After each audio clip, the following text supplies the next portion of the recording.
کشمیر کی جدوجہد آزادی میں مقبول بٹ کو بہت اعلیٰ مقام حاصل ہے۔ مقبول بٹ کی قربانی نے کشمیریوں میں آزادی کی ایک نئی روح پھونک دی۔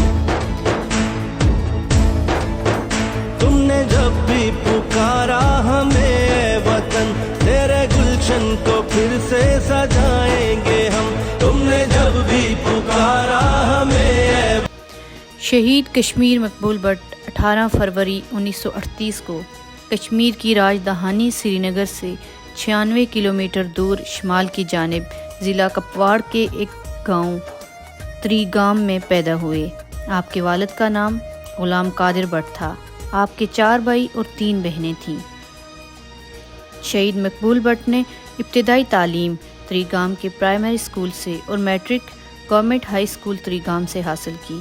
1958 میں بھارتی مقبوضہ کشمیر سے براستہ اوڑی ہجرت کر کے پاکستان کے شہر پشاور میں اپنے چچا عبدالعزیز بٹ مرحوم کے ساتھ رہائش پذیر ہوئے۔ پشاور یونیورسٹی سے ایم اے اور LLB کی ڈگریاں حاصل کی۔ آپ نے روزنامہ انجام پشاور سے اپنی صحافت کا باقاعدہ آغاز کیا۔ 1960 میں BD سسٹم کے تحت ہونے والے انتخابات میں بطور امیدوار حصہ لیا اور کامیابی حاصل کی۔ 1965 میں محاذ رائے شماری کے نام سے ایک سیاسی تنظیم کی بنیاد رکھی، جس کے صدر عبدالخالق انصاری، جنرل سیکرٹری امان اللہ خان اور آپ پبلسٹی سیکرٹری مقرر ہوئے۔ اپریل 1965 میں سیالکوٹ میں ہونے والے پہلے اجتماع کے بعد آپ اپنے ساتھیوں کے ہمراہ سیالکوٹ اور جموں کے درمیان سوچیت گڑھ کے بارڈر پر گئے اور وطن کی مٹی کو ہاتھ میں لے کر یہ حلف اٹھایا کہ وہ وطن کی آزادی کی خاطر جان قربان کرنے سے بھی دریغ نہیں کریں گے۔ مقبول بٹ اور ان کے ساتھ امان اللہ خان نے 13 اگست 1965 کو NLF یعنی نیشنل لبریشن فرنٹ کے نام سے ایک مسلح ونگ قائم کیا، جس کے قیام کا مقصد کشمیری نوجوانوں کو عسکری تربیت دے کر قابض افواج کے خلاف لڑنے کے لیے تیار کیا جائے۔ مقبول بٹ نے NLF کے پلیٹ فارم سے مسلح جدوجہد کا نظریہ پیش کیا۔ ان کے مطابق آزادی مانگنے سے نہیں ملتی بلکہ غاصب سے چھین کر لینی پڑتی ہے، کیونکہ وہ سمجھتے تھے کہ جب تک کشمیری ہتھیار اٹھا کر اپنی آزادی کے لیے نہیں نکلیں گے اس وقت تک آزادی لینا ناممکن ہے۔ چنانچہ وہ بھارت کے خلاف گوریلا جنگ کا آغاز کرنے کے لیے جون 1966 میں اپنے چند ساتھیوں کے ہمراہ سیز فائر لائن کراس کر کے بھارتی مقبوضہ کشمیر میں داخل ہو گئے، جہاں کچھ مہینوں تک وہ خفیہ تنظیم سازی کرتے رہے۔ اسی دوران مخبری ہونے کے باعث وہ اپنے ساتھیوں صوبیدار کالا خان اور میر احمد سمیت گرفتار ہوئے اور انہیں سینٹرل جیل سری نگر میں پابند سلاسل کر دیا گیا۔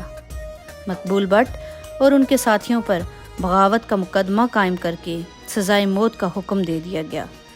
انہوں نے 9 دسمبر 1968 کو سری نگر جیل میں سرنگ لگا کر رہائی حاصل کی اور کئی روز تک پہاڑوں میں سفر کرنے کے بعد پاکستانی مقبوضہ کشمیر میں داخل ہوئے، جہاں پاکستانی خفیہ ایجنسیوں نے انہیں گرفتار کیا اور بھارتی ایجنٹ ہونے کا الزام لگا کر مظفر آباد کے قلعے میں قید کر لیا۔